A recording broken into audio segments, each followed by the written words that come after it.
এটা কেউ বলতে পারবো না যেটা টেলিভিশনের মধ্যে নাকি আপনার রুমের ভিতরে নতুন একটা আয়োজন করতেছে এখন এখানে আপনার মানে আয়োজনটা হতেছে কি নতুন একটা মুভি আসছে তো আমরা চিন্তা করছি সবাই মিলে মুভিটা আজকে দেখবো তো আসলে সোফায় যে সেট আসছিল ওখানে এখান থেকে খালি করছি আর যে প্রজেক্টরের যে আপনার স্ক্রিন ওটা তো আসলে এই জায়গার মধ্যে আসবো না আর এখানে যেহেতু আমাদের দেয়ালটা একদম খালি আছে সাদা তো এই জন্য এই দেয়ালের মধ্যে যে আসলে প্রজেক্টর লাগাইয়া তারপর আমরা দেখবো তো আসলে সেট আপ করবো এখন তুমি পেন্ডেন্ট দিছ কত জিবি এটা না বেশি না অল্প অল্প কত জিবি দাগি কত জিবি দাগি একবারে অল্প 2 জিবি কিন্তু ফুল এইচডি হবে তুমি দেখা ভালো আচ্ছা না আমি প্রজেক্টরে খালি না ফাটলে হয় তো আসলে আমরা এই যে ইপসন প্রজেক্টর একদম 8K রেজলিউশনে আসলে এটার মধ্যে সব কিছু চলে এই যে খুব হাই কোয়ালিটির একটা প্রজেক্টর তো আসলে আমরা এটা দিয়ে এই যে এখানে লাগাবো রাসেলের কাছে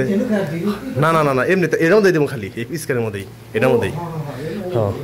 যেহেতু অনেকদিন পরে মুভি দেখবো আসলে আমরা সিনেমা হলের যে একটা ভাইব সেটা আনার চেষ্টা করতেছিলাম একটু হইলেও এর জন্য সর্বপ্রথমে আমাদের প্রয়োজন স্পিকার খুব ভালো মানের স্পিকার যেহেতু আমার কাছে স্পিকার আগে থেকে ছিল সেখান থেকে দুইটাই স্পিকার আমি দুই সাইডে দিয়ে দিতেছিলাম এক কথায় আমরা ছোটখাটো একটা থিয়েটার রুম বানানোর চেষ্টা করতেছিলাম তো যাই হোক আমার কাছে এখানে দুইটা স্পিকার আছে আমি দুই সাইডে দিয়ে দিলাম মূলত আমরা চেষ্টা করতেছিলাম যে সিনেমা হলের ভিতরে গিয়ে মুভি দেখার যে একটা ভাইব সেটা যেন একটু হলেও আমরা এখান থেকে পাই আমাদের প্রজেক্টরটা খুবই হাই কোয়ালিটির এটা আমি যত পিছনের দিকে দিব তত স্ক্রিনটা আমি বড় করতে পারবো যেহেতু এখানে আমাদের জায়গা তেমন একটা নাই এই জন্য আসলে আমি এখানে ছোটখাটো যে জিনিসগুলো ছিল সেগুলো সরাই রাখলাম যেন এখানে আমি স্ক্রিনটা বড় করতে এটা এই সাইডে দোকান এনসিদা প্রজেক্টর দিব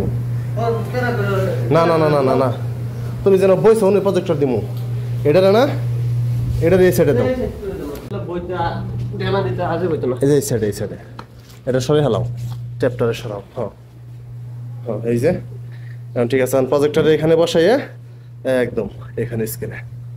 যখন মোটামুটি একটা কাজ শেষের দিকে আসলাম তখন খেয়াল করলাম যে আমাদের এই প্রজেক্টরটা বসানোর জন্য বা প্রজেক্টরটা রাখার জন্য একটা টি টেবিলের প্রয়োজন যেহেতু আমাদের কাছে ছোট কোনো টি টেবিল নাই সেই জন্য এখানে একটা বালতি ছিল বালতিটা আমি আসলে এখানে বসাই দিলাম আর সেটার উপরে আসলে আমরা প্রজেক্টরটা রাখলাম আমরা এখানে প্রজেক্টরটা রাখার পর এখন আমাদের এখানে লাইন দিতে হবে কারেন্টের লাইন দিতে হবে যেহেতু এখানে কোনো মাল্টিপ্লাক্স খালি নাই এই জন্য রুমের ভিতর থেকে আরো একটা এক্সটেনশন লাইন আনলাম এখানে যেটার মধ্যে থেকে আমরা প্রজেক্টর টিভি বক্স স্পিকার সব কয়টার মধ্যে পাওয়ার সাপ্লাই আমরা এখান থেকে দিব আমাদের অলরেডি এখানে সবকিছু কমপ্লিট এখন আমরা পাওয়ার লাইনটা লাগাইতেছি আর হইতেছে আপনার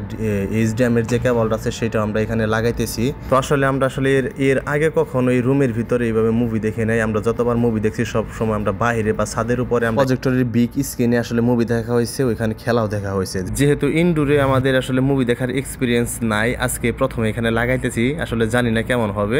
তো যাই হোক আমাদের সবকিছু এখানে লাগানো মোটামুটি কমপ্লিট এখন আমাদের আসলে প্রয়োজন লাইটগুলো বন্ধ করা তো আমি আসলে চলে গেলাম এখানে একটা লাইট ছিল সেই লাইটটা বন্ধ করে দিলাম ইভেন কি পাশে যে লাইটগুলো ছিল সেইগুলো বন্ধ করে দিলাম দেখতেই পাচ্ছেন আমরা আসলে ইপসন প্রজেক্টরটা চালু করে দিছি অলরেডি